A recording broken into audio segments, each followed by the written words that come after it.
महाराष्ट्रामधले जेवढे काही नेते आहेत त्या सगळ्यांपेक्षा हिंदी माझं बरं आहे आणि माझ्या वडिलांना व्याकरणासकट उत्तम उर्दू येत होती। हिंदी ही या देशात कोणाचीही मातृभाषा नाही। हिंदी ही काही वाईट भाषा नव्हे, आमच्यावर लादणार असाल नाही बोलणार जा। मी माझ्या पत्रामध्ये पण दिलं होतं आम्ही हिंदू आहोत, हिंदी नव्हे। पण जर अशा प्रकारे मास घेऊन जर समजा कोणी अंगावरती आला ठेचायचा म्हणजे ठेचायचाच। दुबेलाच मी सांगतो, दुबे तुम मुंबई में आ जाओ।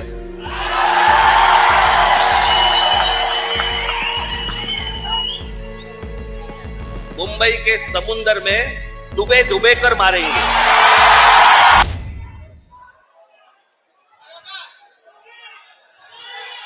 हे केंद्रामधलं हे केंद्राचं पूर्वीपासूनच आहे, काँग्रेस असल्यापासूनच आहे हे सगळं।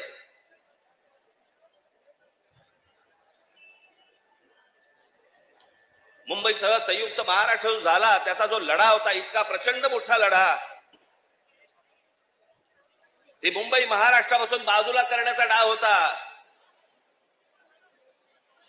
तो कोणाचा होता? काही गुजराती व्यापाऱ्यांचा होता आणि काही गुजराती नेत्यांचा होता। मी एकदा पुस्तक वाचत असताना, आचार्य अस्त्रांचं पुस्तक वाचत असताना मला धक्का बसला की मुंबई महाराष्ट्राला मिळू नये याच्यासाठीच पहिलं जे बोललं गेलं ते कोणाकडनं बोललं गेलं? वल्लभभाई पटेलांनी सांगितलं की मुंबई महाराष्ट्राला देऊ नका म्हणून। वल्लभभाई पटेलांनी, ज्यांना आजपर्यंत आम्ही लोह पुरुष म्हणून मानत आलो, या देशाचे गृहमंत्री, आम्ही त्याच्याकडे आदराने आजपर्यंत पाहत आलो, तुम्ही महाराष्ट्राला विरोध केलात।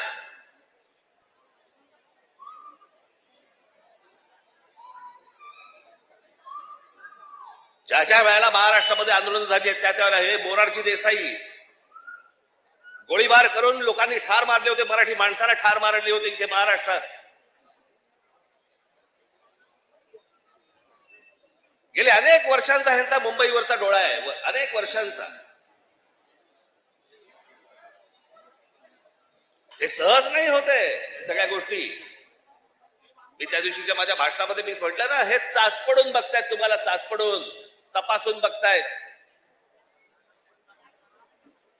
की हिंदी भाषा आणली, बघू महाराष्ट्र विरोध करतोय का, बघू मराठी माणूस पेटतोय का, बघू मराठी माणूस जिवंत आहे का। आणि तो जर शांत दिसला तर हिंदी ही भाषा आणणं ही त्यांची पहिली पायरी असेल। आणि हळूहळू हळूहळू हळूहळू या सगळ्या गोष्टी करून मुंबई ताब्यामध्ये घ्यायची आणि ती गुजरातला मिळवायची, हे ह्यांचं स्वप्न आहे।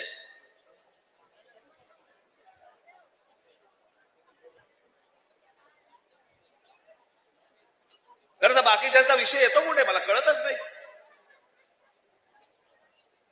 विषय भाषेचा आहे। एक जगातलं सत्य मी प्रत्येक वेळेला सांगत आलो, जगातलं सत्य, तुमची भाषा मेली आणि पायाखालची जमीन गेली की तुम्ही कोणीही नसता जगामध्ये, तुम्हाला काही अर्थ नाही, तुम्हाला कोणीही विचारणार नाही। तुमची भाषा टिकवणं महत्वाचं आहे, तुमची जमीन राखणं महत्वाचं आहे। पण हे फक्त मुंबई महाराष्ट्रामध्ये, मुंबई महाराष्ट्रात खास करून मुंबईत काही गोष्ट झाली की ती देशभर चालू ठेवतात हे हिंदी चॅनलवाले।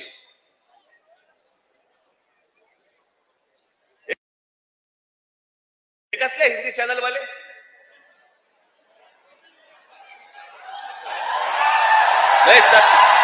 हे खरं तर या सत्ताधाऱ्यांच्या चपलेखालची ढेकणं आहे ती।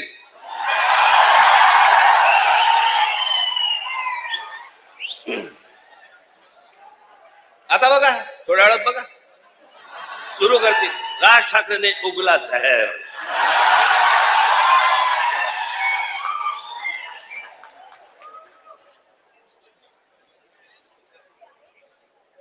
फक्त मुंबईत काही झालं, महाराष्ट्रात काही झालं तर हे सगळे हिंदी चॅनलवाले जाणून बुजून कोणाच्या तरी सांगण्यावरून, कधीतरी स्वतःच्या मनातून, स्वतःच्या रागातून हे पेटून उठतात।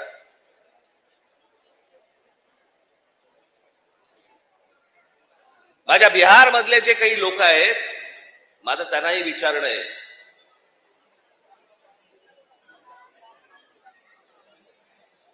की इथे मी आता आणलंय,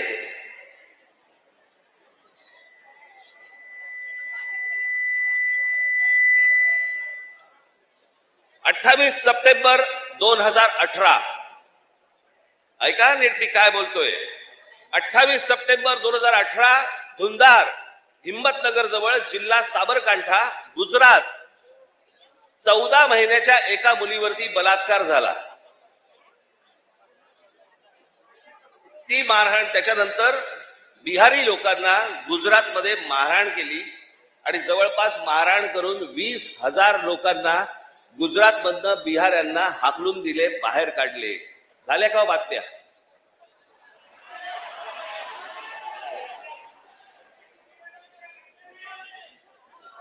कुठेही बातम्या तुम्हाला दिसणार नाही. हा माणूस त्याच्यानंतर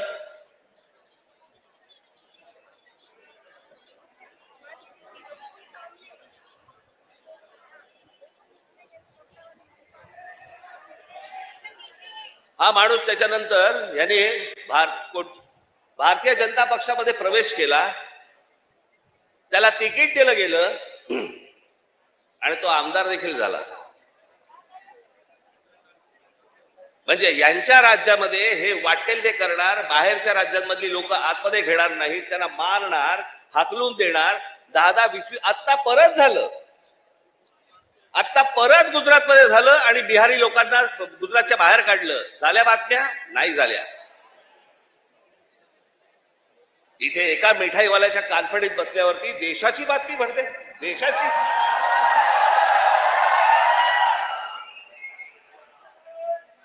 देशामध्ये चित्र असं रंगवलं जातं की बघा मुंबईमध्ये, महाराष्ट्रामध्ये अमराठी लोकांना कसे मारतायत.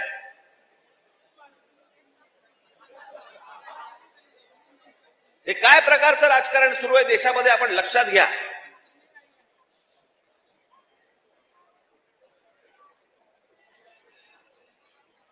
कसली कोणती हिंदी घेऊन बसलो आपण, ज्याला साधा 200 वर्षाचा इतिहास आहे. 200 वर्ष. मराठी भाषेला 2,500 ते 3,000 वर्षांचा इतिहास आहे.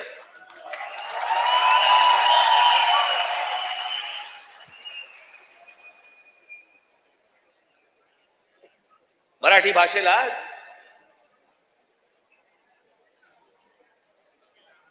अभिजात भाषेचा दर्जा मिळाला.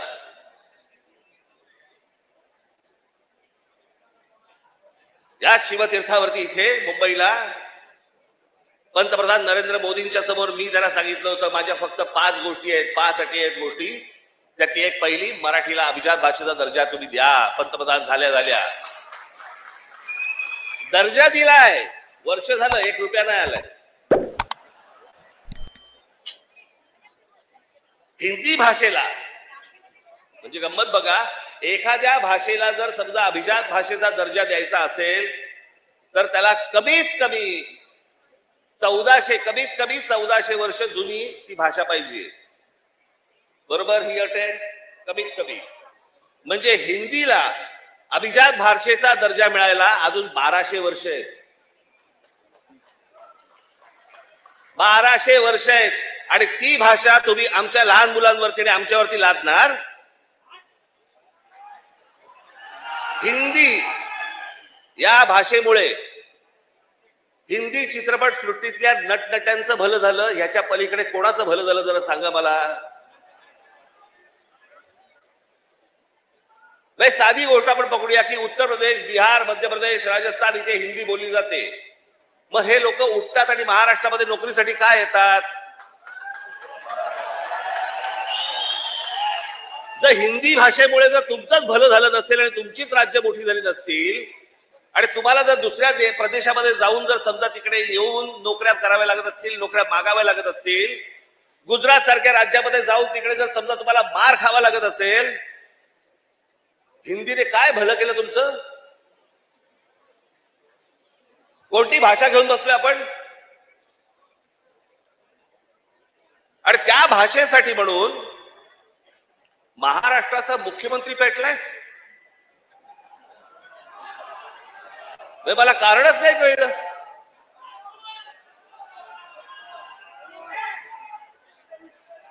मी तुम्हाला साधी गोष्ट सांगतो, हिंदी ही या देशात कोणाचीही मातृभाषा नाही. हे पहिल्यांदा सर्वांनी लक्षात घ्या. ज्याची काल परवाकडे कानफडीत मारली ना, त्याला विचार तुझी मातृभाषा कुठची.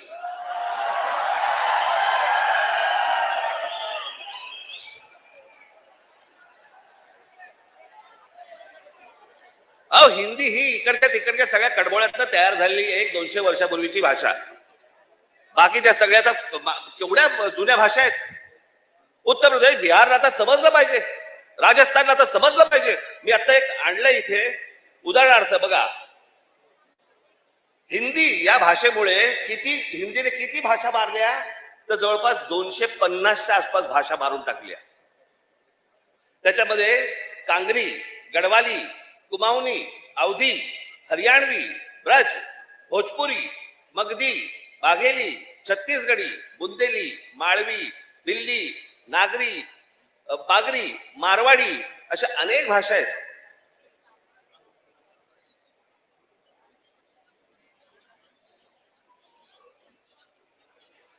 आता बिहारमध्ये ज्यांनी पहिली हिंदी ही भाषा स्वीकारली, तिथे आजही 99% लोक मातृभाषा बोलतात, हिंदी बोलत नाही. म्हणजे अशा तर मी तुम्हाला सांगतो,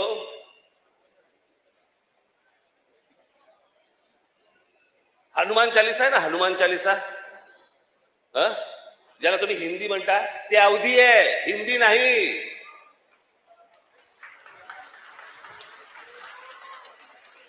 पहिल्यांदा भाषा आपण नीट समजून घेतली पाहिजे. मराठी भाषेचा आपण इतिहास नीट एकदा समजून घेतला पाहिजे.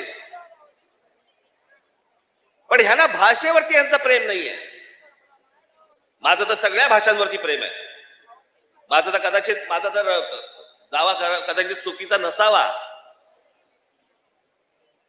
परंतु महाराष्ट्रामधले जेवढे काही नेते आहेत त्या सगळ्यांपेक्षा हिंदी माझं बरं आहे.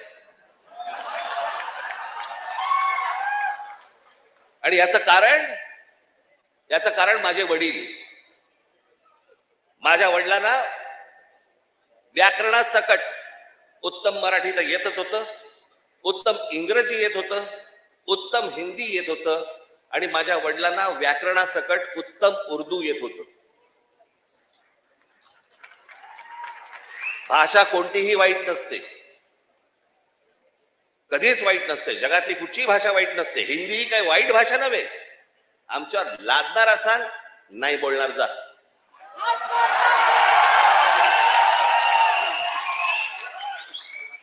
आणि लहान मुलांवरती तर नाहीच नाही. काही विषयच येत नाही या गोष्टींचा. त्यांचं राजकारण काय चालू आहे ते पहिलं बघा तुम्ही. या सगळ्या गोष्टी मी तुम्हाला आत्ताच सांगतोय. मी माझ्या पत्रामध्ये पण दिलं होतं, आम्ही हिंदू आहोत, हिंदी नव्हे.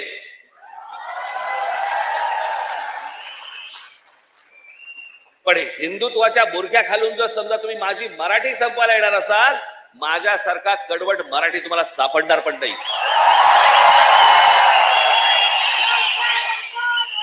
हिंमत असेल तर हात लावून दाखवा तुम्ही. आणि हे सगळं षडयंत्र तुम्ही नीट समजून घेतलं पाहिजे. षडयंत्र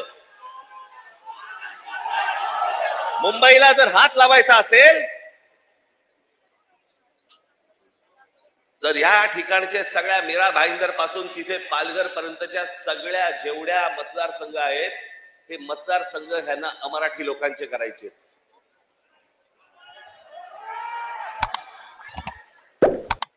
मी गेले 20 वर्ष मी ओरडून बोंबलून सांगतोय, ही नुसती माणसं येत नाही आहेत. हे नुसते इमारतीमध्ये माणसं येत नाही आहेत. इमारती उभ्या राहतात आणि बाहेरची माणसं येत आहेत, इमारती उभ्या राहतात आणि बाहेरची माणसं येत आहेत. नुसती माणसं नाही येत आहेत, हे मतदारसंघ बनवत आहेत. हे मतदारसंघ बनवून तुम्हाला हटवणार, तुम्हाला लांब फेकून देणार. उद्या हे काय सांगणार, अरे बघा ना आमचाच खासदार, आमचेच आमदार, आमचेच नगरसेवक, आमचाच महापौर, असं करून हे मुंबईपर्यंत पोहोचणार. आणि हा अख्खाच्या अख्खा पट्टा हा सगळा गुजरातला मिळवण्यासाठीचे सगळे खटाटोप सुरू आहेत. हे आज नाही, हे पूर्वीपासून सुरू आहेत.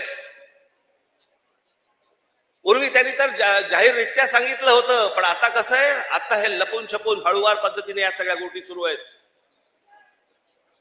हे काय षडयंत्र हे आपण नीट ओळखा, हे समजून घ्या. हा सहज आलेला माज नाही. हे ज्या तुमच्या अंगावरती येतात आणि तुम्हाला सांगतात नाही मराठी नाही बोलणार, आम्ही नाही बोलेंगे, हा जो माज आहे ना, हा माज तिथून आलेला आहे, तिथून.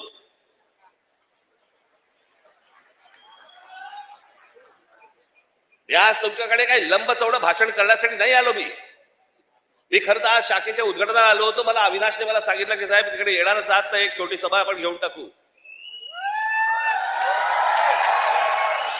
पण मला तुम्हाला जे सांगायचंय ते हे सांगायचंय की तुम्ही सतर्क असले पाहिजेत. आज काहीतरी प्रकरण उसळलं आणि आज काहीतरी उघडलं म्हणून आज आम्ही जागे व्हायचं, उद्या त्याच्यानंतर आम्ही झोपून जायचं आणि मग बाकीचं सगळं पोखरलं जातंय. भुसभुशीत जमीन असते ना, घुशी तिकडे होतात, खडकामध्ये घुशी नाही होत. तुम्ही खडकासारखे टणक असले पाहिजेत. महाराष्ट्राची तुम्ही भक्कमपणे बाजू उभी केली पाहिजेत. महाराष्ट्र काय हा तुम्ही समजून घेतला पाहिजेत. मी जे सतत तुम्हाला जे सांगत असतो ना, 1400 वर्ष राज्य केलेला हा महाराष्ट्र या प्रांतावरती. मी अनेकदा बोलत आलो, तुम्हाला सांगत आलो की ह्याला पर्शियन लोक ह्याला हिंद प्रांत म्हणत. छत्रपती शिवाजी महाराजांची घोषणा पण काय होती, हे हिंदवी स्वराज्य व्हावे ही नव्हती, हे हिंदवी स्वराज्य व्हावे ही होती. या हिंद प्रांतावरती आमची सत्ता असावी. हा संपूर्ण हिंद प्रांत आमच्या हातामध्ये असावा. बाहेरच्यांनी येऊन आमच्यावरती इथे सरकार स्थापन नाही करायची. आम्ही कोणी गुलाम नाही आहोत. या प्रांतावरतीचा अधिकार कोणाचा असेल तर तो आमचा आहे. आणि 1400 वर्ष या मराठेशाहीने जे राज्य केलं, त्याला आपण म्हणतो ना अटके पार आम्ही झेंडे फडकवले. अटके पार झेंडे फडकवले म्हणजे काय, आजही मला असं वाटतं पाकिस्तानच्या वायुव्याला नैऋत्यला तो अटक नावाचा किल्ला आहे, त्या किल्ल्यावरती भगवा ध्वज फडकला.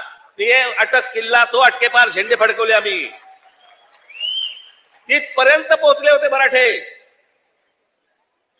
तो महाराष्ट्र हतबल आहे. तो महाराष्ट्र यांच्या समोर हात पसरतोय. आम्ही भिका मागायच्या आम्हाला न्याय द्या म्हणून.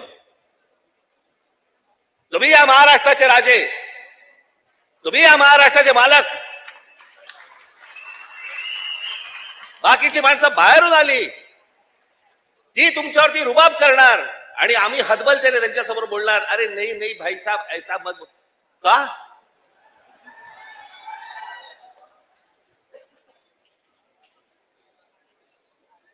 स्वतःहून काही करायची आपल्याला गरज नाहीये. पण जर अशा प्रकारे माज घेऊन जर समजा कोणी अंगावरती आला, ठेचायचा म्हणजे ठेचायचाच.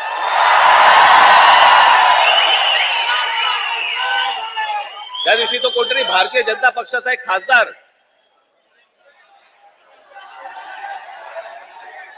कोणतरी दुबे नावाचा, कसा काय बोलला, मराठी लोगों को हम यहाँ पे पटक पटक के मारेंगे. झाली का केस त्याच्यावरती? हिंदी चॅनल वाल्यांनी दाखवलं का, पुढे चालवलं का? काही नाही. बघा कसं असतात, कसे असतात ते बघा. तू आम्हाला पटक पटक के मारणार दुबे? दुबेलाच मी सांगतो, दुबे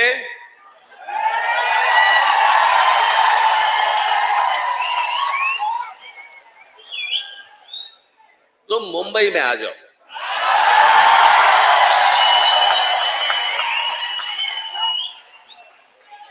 मुंबई के समुंदर में डूबे डूबे कर मारेंगे।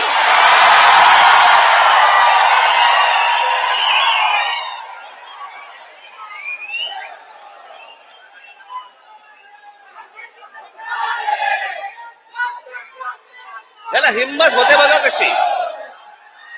तुम्ही जर काही बोललात तर त्याची राष्ट्रीय बातमी होते, तुम्ही जर कुठची अमराठी माणसाबद्दल काही गोष्ट बोललात ती राष्ट्रीय बातमी, पण हे ज्यावेळेला बोलतात त्यावेळेला त्यांना माहिती असतं सरकार आमच्या मागे आहे।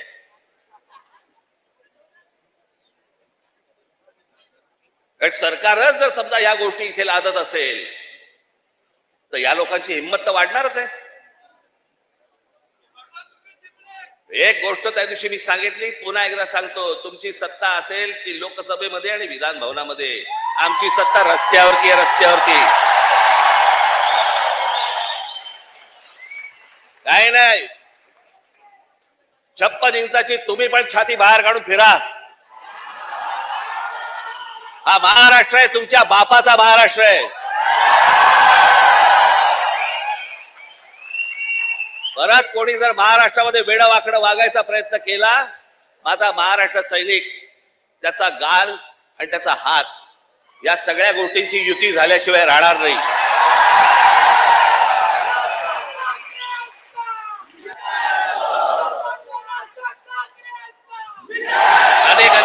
अनेक ते आता सरकारी पत्रकार असतात, काही बेरोजगार पत्रकार असतात, आणि मग ते बेरोजगार पत्रकार कुठच्याही युट्यूब चॅनल बिनल वरती जातात आणि म्हणतात की तुम्हाला माहितीये की नाही, ही फडणवीसांनी लिहिलेली स्क्रिप्ट आहे। हा कोणता स्क्रिप्ट रायटर आहे मला अजूनपर्यंत कळलेला नाही, जो स्वतःचा अपमान पण त्याच्यामध्ये लिहितो, ज्याला हे सगळं मागे घ्यावं लागलं। सगळ्यांकडनं दबाव आल्यानंतर मी हे दोन्ही GR मागे घेत आहे, हे स्क्रिप्ट रायटर लिहू शकतो। पण हे काय चालू आहे, हे तुमच्या मनात काहीतरी विष कालवणं सुरू आहे की हे बघा, हे आतून सगळं एक येतं बघा, हे सगळं असं सगळं सुरू आहे। कशाचाही संबंध नाहीये। कोणाशी माझी मैत्री असो, दुश्मनी असो, काहीही असो, एक गोष्ट निश्चित सांगतो, महाराष्ट्राच्या बाबतीत, मराठी माणसाच्या बाबतीत आणि मराठी भाषेच्या बाबतीत राज ठाकरे कोणाशी तडजोड करणार नाही। याच्या आधीही केली नाही, आताही केली नाही आणि पुढेही करणार नाही। मला असं वाटतं तुम्ही देखील त्याच पद्धतीने महाराष्ट्रामध्ये राहिलं पाहिजे, जगलं पाहिजे, वावरलं पाहिजे। आणि जे कोणी इथे राहत असतील मराठी लोक, मी त्याची माझ्या एका मित्राचा दाखला दिला होता, बाकीच्यांनी देखील लवकरात लवकर मराठी शिकण्याचा आपण प्रयत्न करावा। आम्ही तुमच्याशी मराठीत बोलू। माझी तुम्हाला सर्वांना तुम्हाला सांगणं आहे, ज्या ज्या ठिकाणी जाल, दुकानात गेलात, बसमध्ये गेलात, ट्रेनमध्ये गेलात, टॅक्सीत बसलात, कुठेही गेलात, जास्तीत जास्त प्रमाणात म्हणण्यापेक्षा कायमस्वरूपी तुम्ही समोरच्याशी मराठीमध्येच बोला, त्याला मराठीत बोलायला भाग पाडा। अहो, आता माझ्याकडे कर्नाटकातला व्हिडिओ आलाय। कर्नाटकामधले तो माणूस तिकडे त्या रिक्षावाल्यांना हाकलून देतोय, बातम्या नाही होणार,